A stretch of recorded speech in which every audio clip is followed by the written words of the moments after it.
નમસ્તે વિદ્યાર્થી મિત્રો, તમારું ધોરણ 10 ગણિતના ચેપ્ટર નંબર 14 આંકડાશાસ્ત્રના ભાગ પહેલામાં તમારું ખૂબ ખૂબ હાર્દિક સ્વાગત છે. ખૂબ અગત્યની વાતો મુખ્ય 3 વિભાગોમાં વહેંચવામાં આવી છે. ઓકે, બાકીનો જે પોર્શન છે એ તમારા સિલેબસમાં નથી. ઓકે, એને પછી ક્યારેક રિવિઝનમાં આપણે કરાવશું. તો અત્યારે મુખ્ય 3 બાબત છે: મધ્યક, મધ્યસ્થ અને બહુલક. તો ચાલો આ ત્રણેય મુખ્ય પાર્ટ જે આ ચેપ્ટરના છે એના વિશે આપણે સમજવાના છીએ. તો પહેલો પાર્ટ આપણે સમજીએ છીએ મધ્યક, એટલે કે ઇંગ્લિશમાં એને કહેવાય છે મીન.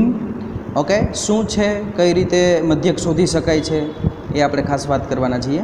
ઓકે, એના દાખલાઓ ઉપરથી આપણને ખાસ મધ્યકનો ખ્યાલ આવી જશે. એનું ફિઝિકલ ઇન્ટરપ્રિટેશન ઓફ મીન એ ત્યારે ખબર પડી જશે.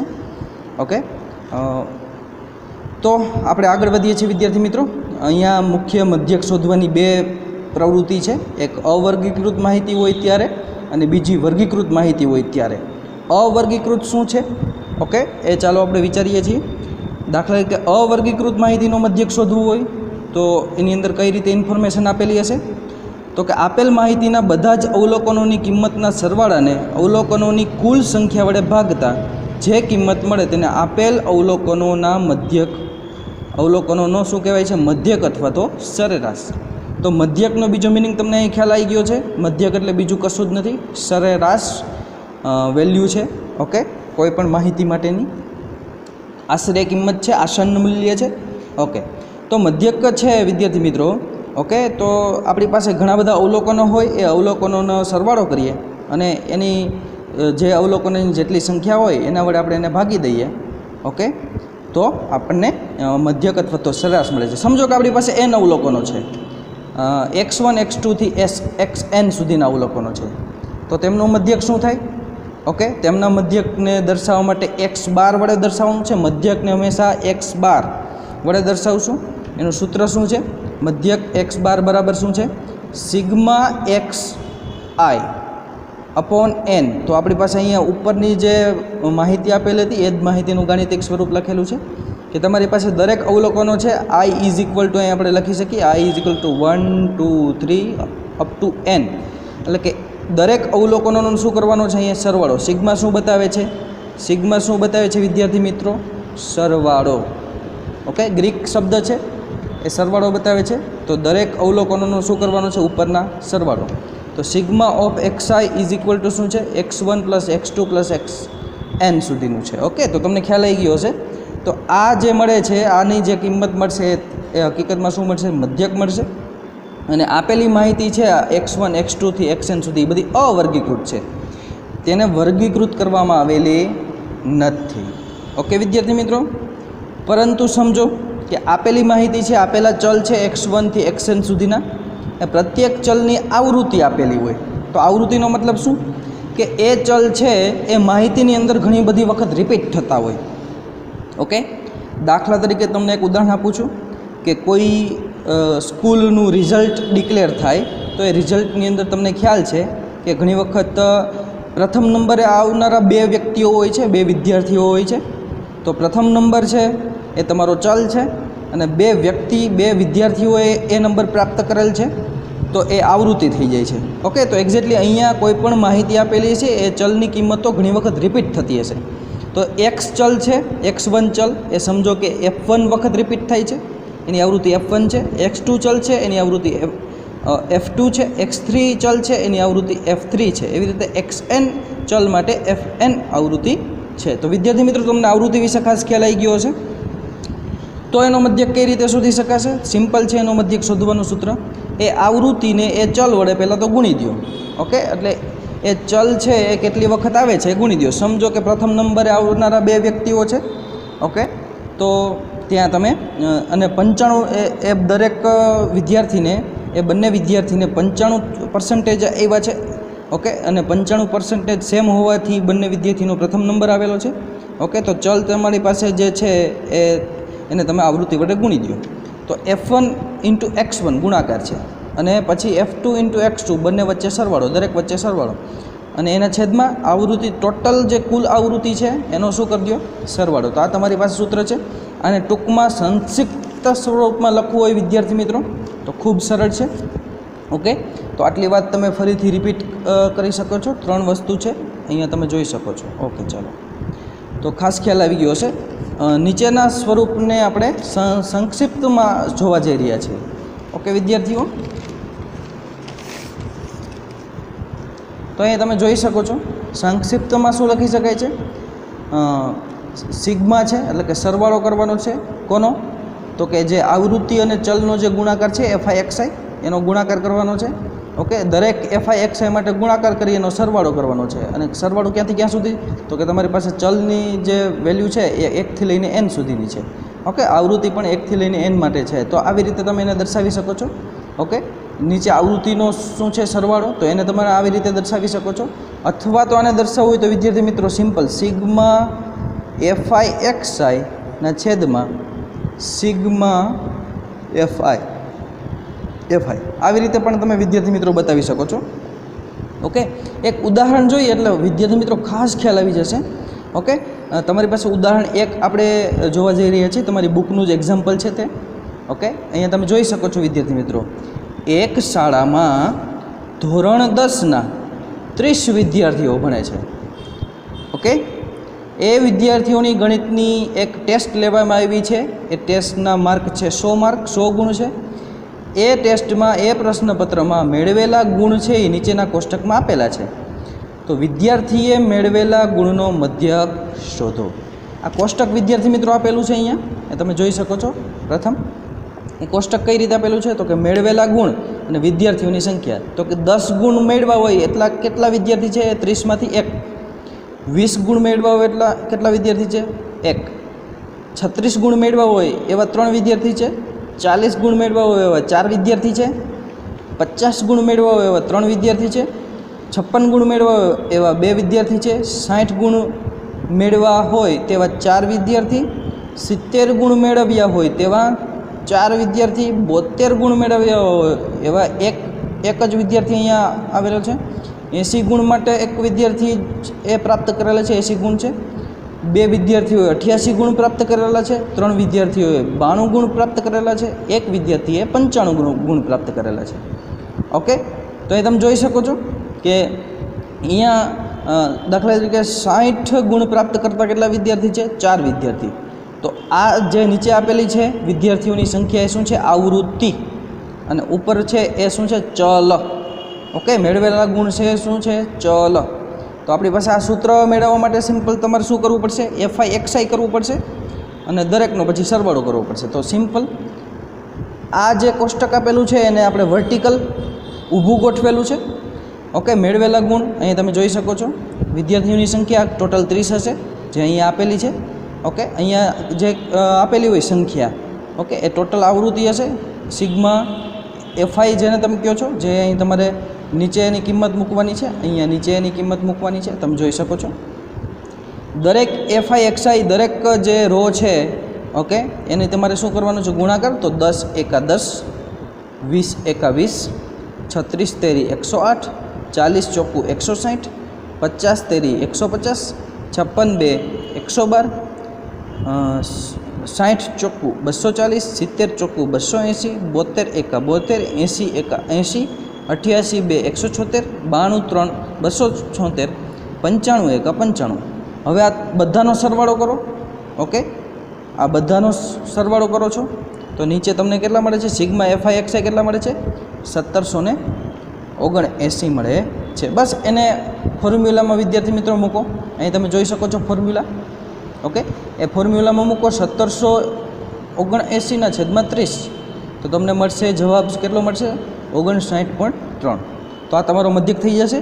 અને આ આપેલી માહિતી છે એ વિદ્યાર્થી મિત્રો અવર્ગીકૃત છે. ઓકે, એમાં વર્ગીકરણ કરવામાં આવેલું નથી. તો વર્ગીકૃત માહિતી કેવી હોય એના માટેનું મધ્યકનું સૂત્ર શું છે એ જોઈએ છીએ.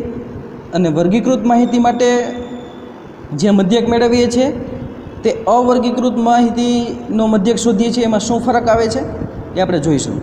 ઓકે, બેમાંથી સ્ટાન્ડર્ડ કયું છે એ આપણે જોવાના છે. વિદ્યાર્થી મિત્રો ખાસ તમને કહું કે આ આંકડાશાસ્ત્રનું ચેપ્ટર 11th 12th કોમર્સ માટે ખૂબ જ અગત્યનું છે. તો અહીંયા એનો પાયો પાકો કરી લેશો વિદ્યાર્થી મિત્રો, તો ખાસ તમને એ 11-12 કોમર્સની અંદર ખૂબ જ કામ આવશે. ઓકે વિદ્યાર્થી મિત્રો, ચાલો તો આપણે વર્ગીકૃત માહિતી માટે વાત કરીએ.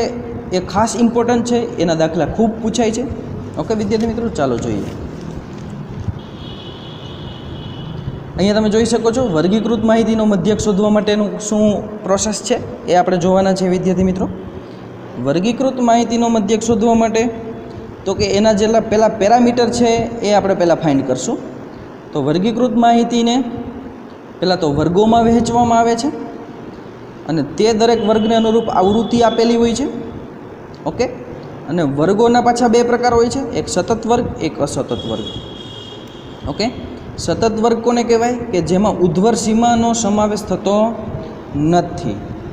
ઓકે, જેમાં ઉધ્વર સીમાનો સમાવેશ થતો નથી. સમજો કે આ વર્ગ આપેલો છે 0 થી 10, એટલે કે આપણે આગળની માહિતી હતી એના માટે જ આ વર્ગ લંબાઈ લીધેલી છે, એના માટે જ આ વર્ગો પાડેલા છે.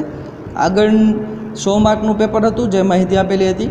ઓકે, 100 માર્કના પેપર માટે વિદ્યાર્થીઓ મેળવેલા ગુણ અને કેટલા વિદ્યાર્થીઓએ એ ગુણ મેળવેલા છે એ ટોટલ આપણે જોતા હતા.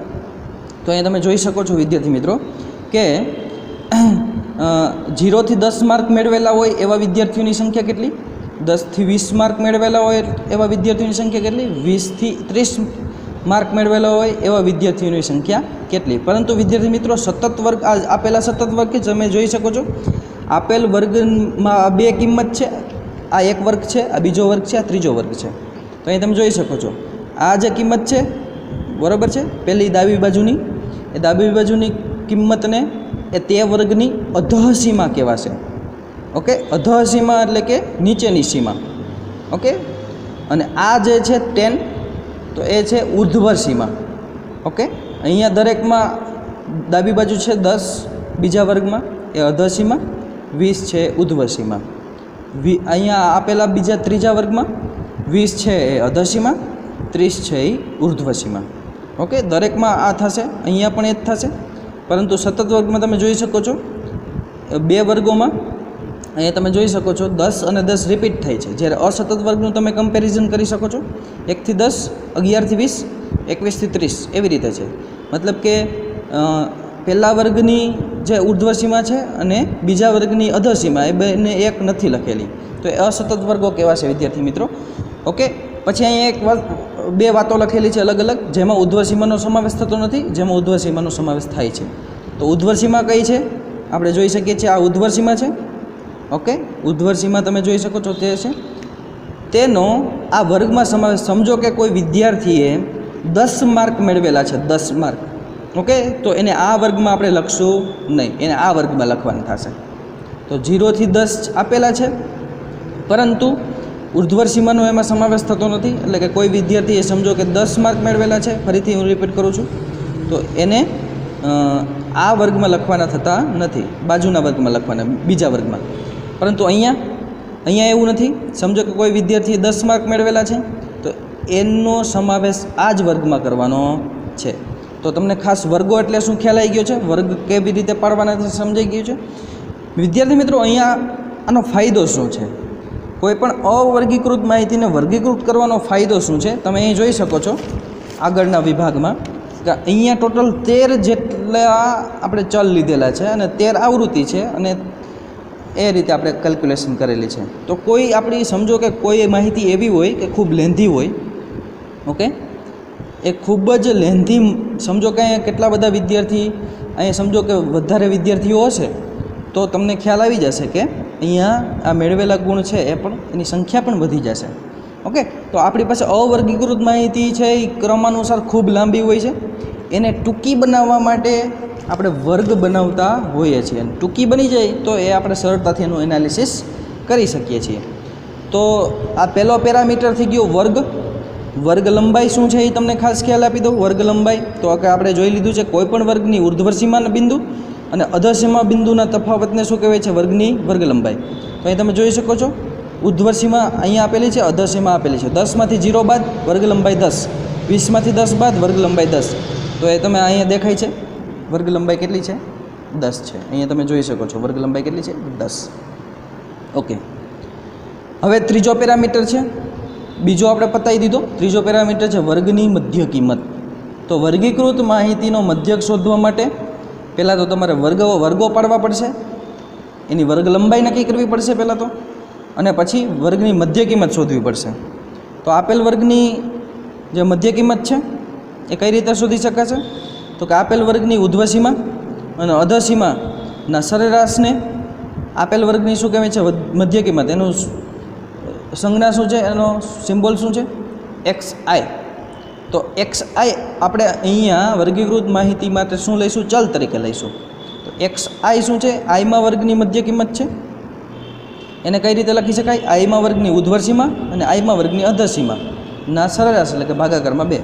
સમજો કે અહીંયા આપણી પાસે આપેલો આ વર્ગ છે, પહેલો વર્ગ એ જોઈએ છીએ.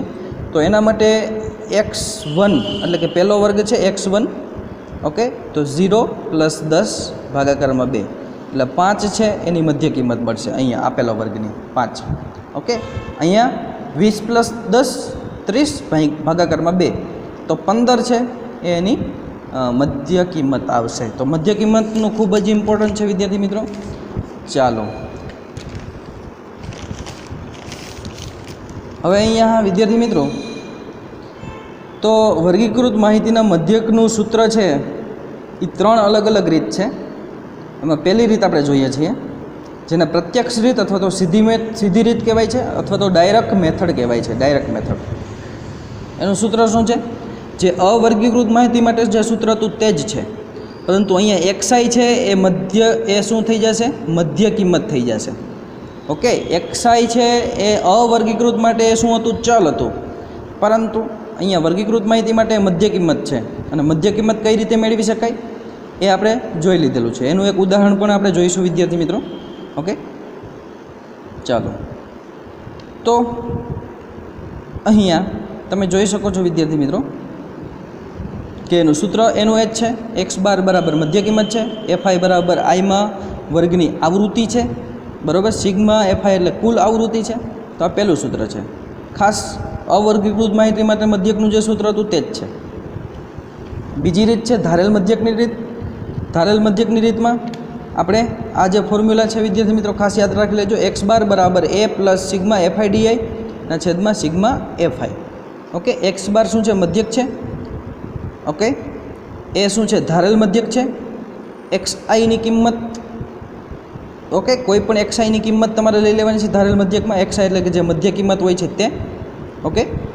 DI બરાબર XI માઇનસ એ એટલે પ્રત્યેક મધ્ય કિંમત માટે જે ધારેલ મધ્યક હોય એ બાદ કરી દેવાનો. FI આઈમાં વર્ગની આવૃત્તિ છે, સિગ્મા FI કુલ આવૃત્તિ. વિદ્યાર્થી મિત્રો ખાસ આ સૂત્ર યાદ રાખી લેજો, ઓકે. આપણે નેક્સ્ટ લેક્ચરમાં આ સૂત્રને કઈ રીતે એપ્લાય કરી શકાય એ જોવાના છીએ. તો ખાસ આ સૂત્ર યાદ રાખી લેજો, ઓકે. ચાલો વિદ્યાર્થી મિત્રો, હેવ એ નાઇસ ડે. ત્યાં સુધી નેક્સ્ટ લેક્ચરમાં મળીએ. ખાસ અધૂરી વાત છે એને ત્યારે પૂર્ણ કરશું.